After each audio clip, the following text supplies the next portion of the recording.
Notre première victime, Louise Cousineau, chroniqueur de télévision depuis de nombreuses années et que bien des producteurs lisent en tremblant. Franchement, là, fallait que notre équipe soit culottée pour lui tendre un piège pareil. Louise regarde la télévision avec deux de ses amis. Enfin, l'histoire ne dit pas si elles le sont toujours. Observez bien sa réaction lorsqu'elle découvre que c'est elle la vedette de l'émission. Pour sa première apparition, je suis pas certaine qu'elle aurait choisi ce scénario-là. Là, comment s'appelle la sœur de Monique Miller, mes amis, elle a expliqué là, que franchement... Franchement, quand on est une grande fille, on court la galipote, on a des petites affaires, des petites affaires. J'en ai pour vous, madame, à vous donner un plat. J'ai un plat pour moi. Format de nos émissions pour un bulletin spécial. Voici de Turin en Italie via satellite un reportage de la télévision italienne. C'est ça. Donc, il y a quelques minutes à peine, sa sainteté, le pape Jean-Paul II a été la cible d'un attentat aussi incroyable qu'imprévisible.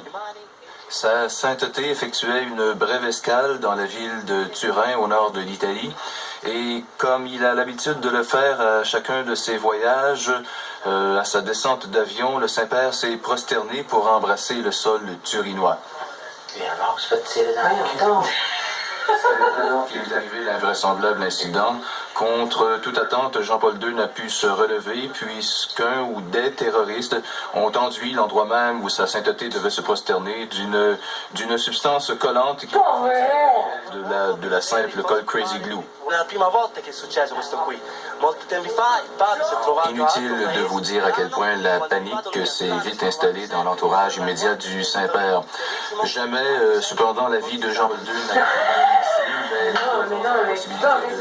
dégagé de façon simple sa sainteté. On a néanmoins dû avoir recours aux grands moyens, en allant même jusqu'à utiliser un marteau pneumatique pour le délivrer de sa prison d'asphalte. Le Saint-Père n'a pu être décollé comme tel, mais grâce aux efforts qui l'accompagnaient, il a toutefois pu se relever de sa fâcheuse position. C'est donc dans la confusion entouré de cardinaux du corps, a pu quitter l'aéroport international de Turin, essayant de se frayer un chemin à travers journalistes et caméramans. Le Saint-Père a été reconduit à la clinique San Bernardini afin de procéder à la phase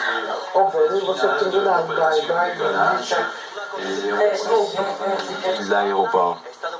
On apprend avec bonheur, selon le dernier rapport médical de la clinique San Bernardini, que le Saint-Père a été enfin décollé du bitume et que tout va bien. Et la question qu'on se pose présentement, c'est qui... Mais un supposé terroriste, on aperçoit un supposé terroriste présentement, on essaie de le cerner, voilà, c'est fait. Quelle est la raison pour laquelle vous avez fait cet attentat? Écoutons. Tous les avions décollent, mais le pape, lui, ne décollera pas.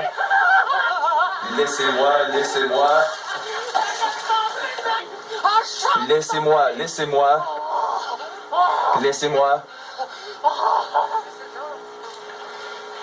Ça a l'air de Joe. Ben oui,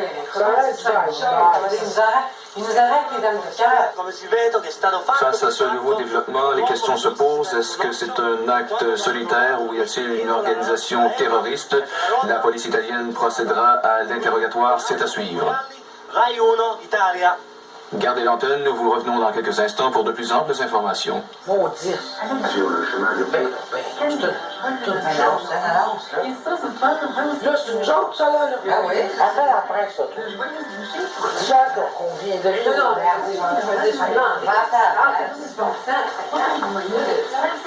Je vais rester collé, je suis là. Les dames de cœur étaient on va le pape. Mais comprends pas plus, il paraît qu'il y a des dépêches qui rentrent sur le fil. Tu veux qu'on fasse? Tu m'as dit, dérange-moi pas. On va falloir rejoindre le gouverneur. Non, il est pas mal loin, là. Non, mais ça ne pas de bon sens. Je dis, c'est tellement une affaire invraisemblable. C'est une guerre. Écoutons. Parce qu'on l'a jamais vu. On l'a pas fait. Moi, j'avoue que je le regarde. Je dis, Ben, si j'avais enregistré notre partie, j'aurais pu faire jouer. non, mais t'as raison, mon tard. Ils vont revenir là, à la fin du programme. Hey, t'as changé de canal!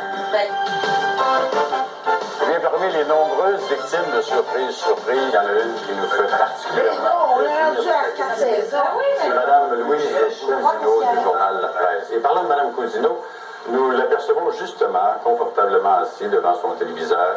Bienvenue, Mme Cousineau. Oh, c'est pas vrai. Qu'est-ce que c'est que ce gag infâme? Vous ayez... Ben, c'est ton cadeau de Noël!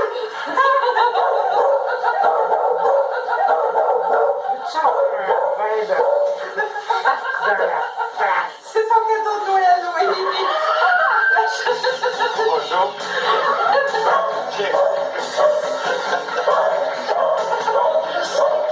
On vous accueille, les bons verts de notre communauté. C'est pas De gens surpris. Grâce à vos amis. C'est ton cadeau de Noël! J'ai pas eu le temps de changer d'activité. Mettez-moi à genoux, je vais en voir.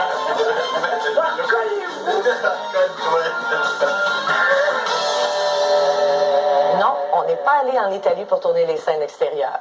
On a tout fait ici, à Montréal, avec nos comédiens.